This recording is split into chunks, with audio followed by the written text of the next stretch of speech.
ओम शांति। 11 सितंबर 2021 की अव्यक्त मुरली है। बाबा ने कहा, मीठे बच्चे, सत्य बाप सच्चे खंड स्थापन करते हैं। तुम बाप के पास आए हो नरसिंह नारायण बनने की सच्ची नॉलेज सुनने।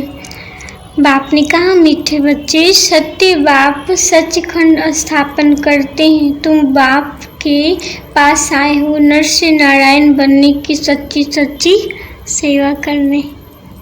उत्तर प्रश्न। बाबा ने कहा, तुम बच्चों को अपने गृहस्थ व्यवहार में बहुत संभाल कर चलना है। क्यों? उत्तर, क्योंकि तुम्हारी गत मत सबसे न्यारी है। तुम्हारा गुप्त ज्ञान है, इसलिए विशाली बुद्धि बन सबसे तोड़ निभाना है। अंदर में समझना है, हम सब भाई वो भाई बहन है, बाकी ऐसे नहीं। स्त्री अपने पति को कहे, तुम मेरे भाई हो, इससे सुनने वाले कहेंगे, इनको क्या हो गया। युक्ति से चलना है। ओम शांति। रूहानी बाप बैठ बच्चों को समझाते हैं। रूहानी अक्षर न कह, सिर्फ बाप कहे तो भी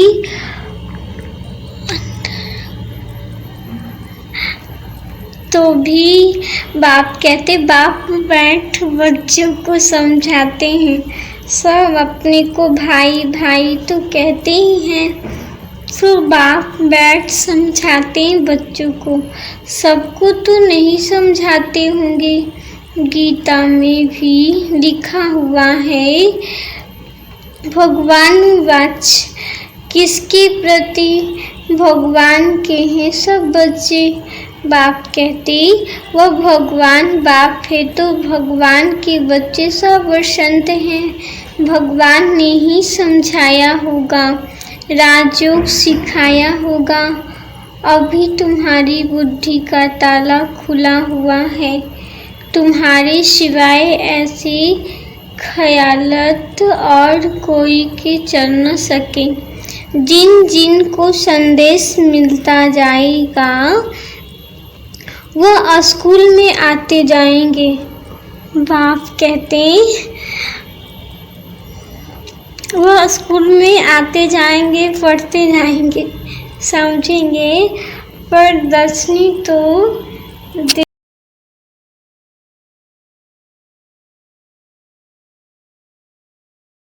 दूसरा कोई प्रश्न उठ ही नहीं सकता। वह है पतित पावन। वह जब यहाँ आते हैं तो जरूर अपने टाइम पर आते होंगे।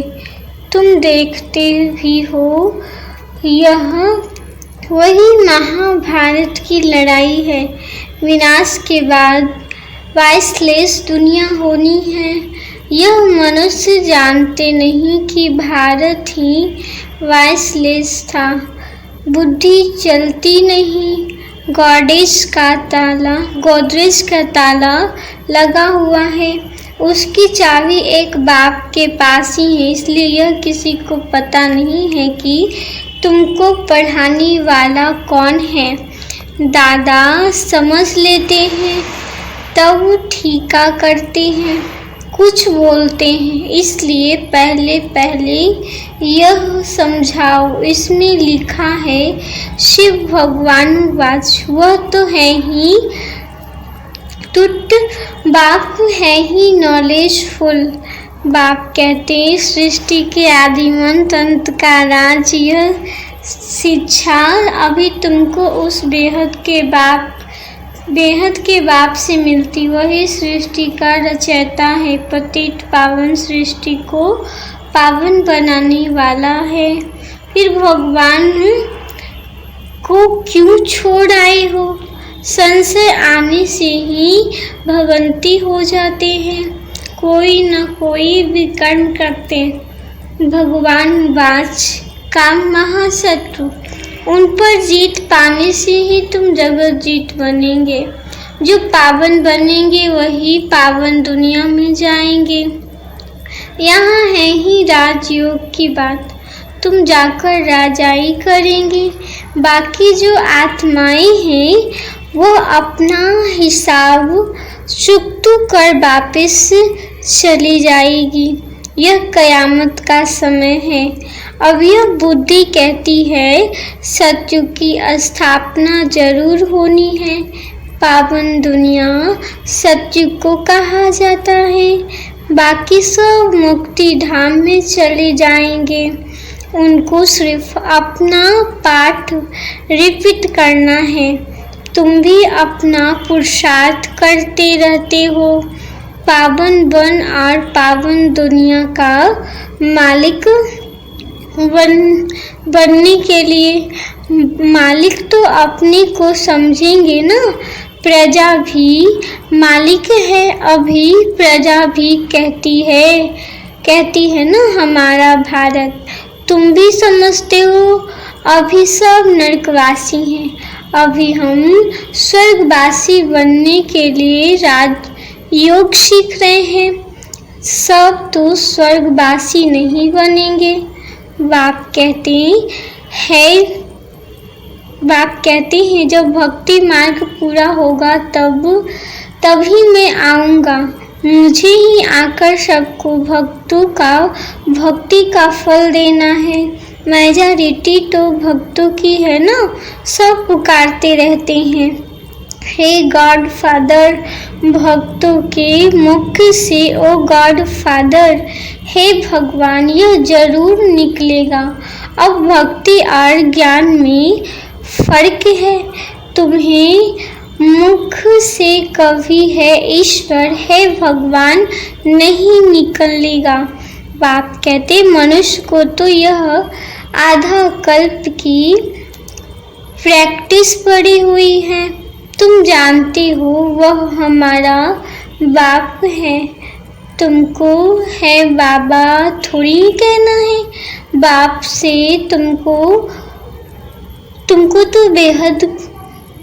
तुमको तो वर्षा लेना है। पहले तो यह निश्चय हो कि हम बाप से वर्षा लेते हैं। बाप बच्चों को वर्षा देने के अधिकारी बनाते हैं। यह तो सच्चा बाप है ना। बाप जानते हैं हमने जिन बच्चों को ज्ञान अमृत पिलाए, ज्ञान चिता पर बिठाए, विश्व का मालिक देवता बनाया था, वही काम चिता पर बैठ वशीभूत हो गए हैं। अब मैं फिर ज्ञान चिता पर बिठाए, घोर नींद से जगाए स्वर्ग में ले जाता हूँ। बाप ने समझाया है तुम आत्माएं यहाँ शांति धाम और सुख धाम में रहती हो। सुख धाम को कहा जाता है वाइसलेस वर्ल्ड, संपूर्ण निर्विकारी। बाप कहते वहाँ देवताएं रहते हैं और वह है स्वीट होम, आत्माओं का घर। सभी एक्टर्स उस शांति धाम में आते यहाँ पाठ बजाने। हम आत्माएं यहाँ की रहवासी नहीं हैं। बाप कहते इसलिए कहते हैं घर ले चलो। यह सब मुक्ति को ही मानने वाले हैं। भारत का प्राचीन युग भी कितना मशहूर है। बाप कहते विलायतन में भी जाते हैं प्राचीन राजयोग सिखलाने। क्रिश्चियन में बहुत हैं जो सन्यासी का मान रखते हैं।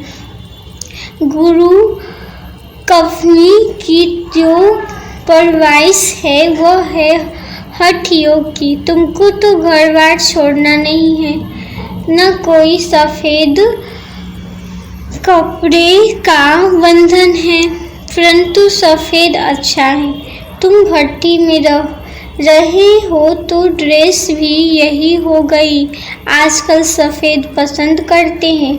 मनुष्य मरते हैं तो सफ़ेद चादर डालते हैं। तो पहले कोई को भी बाप का परिचय देना है। 2 बाप हैं। यह बातें समझने में टाइम देती है। प्रदर्शनी में इतना समझा नहीं सकेंगे। सतयुग में एक बाप इस समय है। बाप कहती तुमको 3 बाप है, क्योंकि भगवान आते प्रजापिता ब्रह्मा के तन में, वह भी बाप है सबका। अच्छा, अब तीनों बाप में उच्च वर्षा किसका है? निराकार बाप वर्षा कैसे देंगे? बाप कहती बाप को भूल जाते हैं। बाप कहते हैं तुम हमारा बच्चा बन काला मुंह करते हो।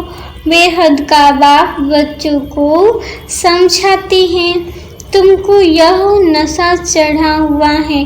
जानते हो गृहस्थ व्यवहार में भी रहना है।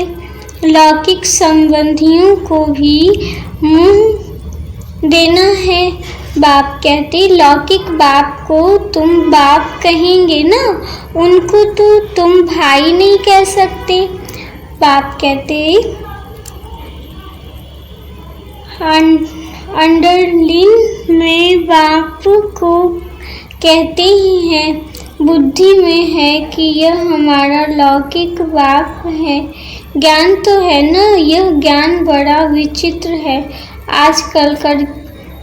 आजकल के नाम भी लेते हैं, परंतु कोई विजिटर आदि बाहर में आदमी के सामने भाई कह दो तो वह समझेंगे इनका माथा खराब हुआ है।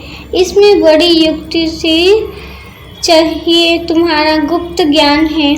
बाप कहते अक्सर करके स्त्रियां पति का नाम नहीं लेती, पति स्त्री का नाम ले सकते हैं। इसमें बड़ी युक्ति से चलना है। लौकिक में भी तोड़ निभाना है। बुद्धि चली जानी चाहिए। बाप कहते साधु को सासू ही कहेंगे, बहन थोड़ी कहेंगे। घर में रहते बड़ी युक्ति से चलना है, नहीं तो लोग कहेंगे यह तो पति को भाई, सासू को बहन कह देते हैं। यह क्या है? यह ज्ञान की बातें तुम ही जानो और न जाने कोई। कहते हैं ना प्रभु तेरी गतमत तुम ही जानो। अब तुम उनके बच्चे बनते हो तो तुम्हारी गतमत तुम ही जानो। बड़ी संभाल से चलना पड़ता है। कहाँ कोई मुझे नहीं। तो प्रदर्शनी में तुम बच्चों को पहले यह समझाना है कि हमको पढ़ाने वाला भगवान है। अब तुम बताओ भगवान कौन है? निराकार शिव या देहधारी श्री कृष्ण। जो गीता में भगवान वाच्य वह शिव परमात्मा ने महावाक्य उच्चारे हैं। यह श्री कृष्ण ने। तो बाप कहते कृष्ण तो है स्वर्ग का पहला प्रिंस। ऐसे तो कह नहीं सकते कि कृष्ण जयंती सो शिव जयंती। शिव जयंती के बाद फिर कृष्ण जयंती। शिव जयंती से स्वर्ग का प्रिंस श्री कृष्ण कैसे बना वह है समझने की बात। शिव जयंती, फिर गीता जयंती, फिर फट से है कृष्ण जयंती, क्योंकि बाप राजयोग सिखलाते हैं ना, बच्चों की बुद्धि में आया है ना। जब तक शिव परमात्मा न आए तब तक शिव जयंती मना नहीं सकते। जब तक शिव आकर श्री कृष्ण पूरी स्थापन न करे तो कृष्ण जयंती भी कैसे मनाई जाए। कृष्ण का जन्म तो मनाते हैं, परंतु समझते थोड़ी है। कृष्ण प्रिंस था तो जरूर सतयुग में होगा। बाप कहते देवी देवताओं की राजधानी होगी जरूर। सिर्फ एक कृष्ण को बादशाही तो नहीं मिलेगी ना, जरूर कृष्णपुरी होगी ना, कहते भी हैं श्री कृष्णपुरी। और फिर यह है कंसपुरी। श्री कृष्णपुरी नई दुनिया, कंसपुरी है पुरानी दुनिया। कहते हैं देवताओं और असुरों की लड़ाई लगी, देवताओं ने जीता। बाप कहते परंतु ऐसे तो है नहीं, कंसपुरी खत्म हुई फिर कृष्णपुरी स्थापन हुई ना। कंसपुरी पुरानी दुनिया में होगी, नई दुनिया में थोड़ी। यह कंस दैत्य आदि होंगे। यहाँ तो देखो कितने मनुष्य हैं, सतयुग में बहुत थोड़े हैं। यह भी तुम समझ सकते हो, अभी तुम्हारी बुद्धि चलती है। देवताओं ने तो कोई लड़ाई की ही नहीं। दैवी संप्रदाय सतयुग में ही होते हैं, आसुरी संप्रदाय यहाँ है। बाकी न देवताओं और न आसुरों की लड़ाई हुई, न कौरवों और पांडवों की हुई। तुम रावण पर जीत पाते हो। बाप कहते हैं इन विकारों पर जीत पानी है, जो जगत जीत बन जाएंगे। इसमें कोई लड़ना नहीं है। लड़ने का नाम ले तो वाइसलेस हिंसक बन जाए। बाप कहते रावण पर जीत पानी है, परंतु नॉन वाइसलेस सिर्फ बाप को याद करने से हमारे विकर्म विनाश होते हैं।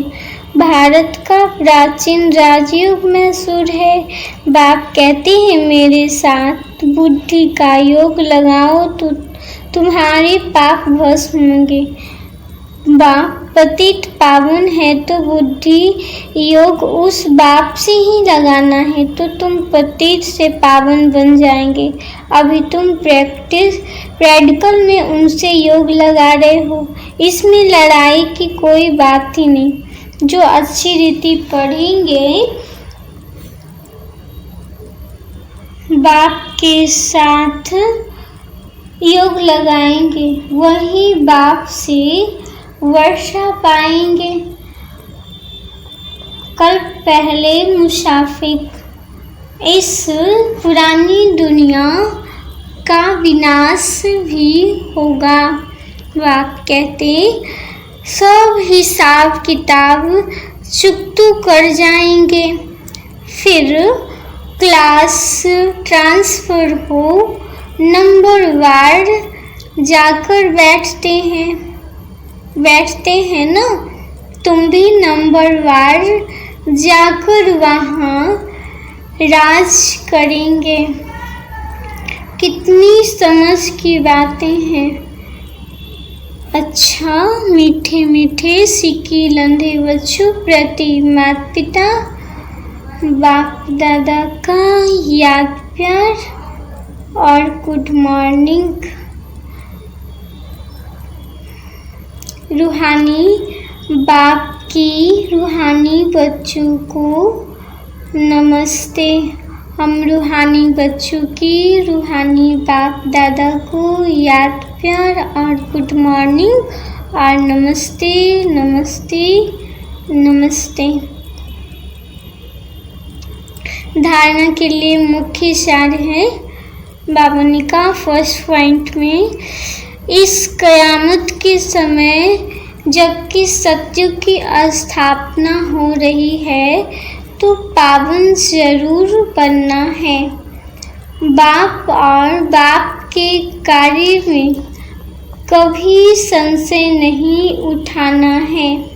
दूसरी पॉइंट, ज्ञान और संबंध गुप्त है, इसलिए लौकिक में बहुत युक्ति से विशाल बुद्धि बनकर चलना है।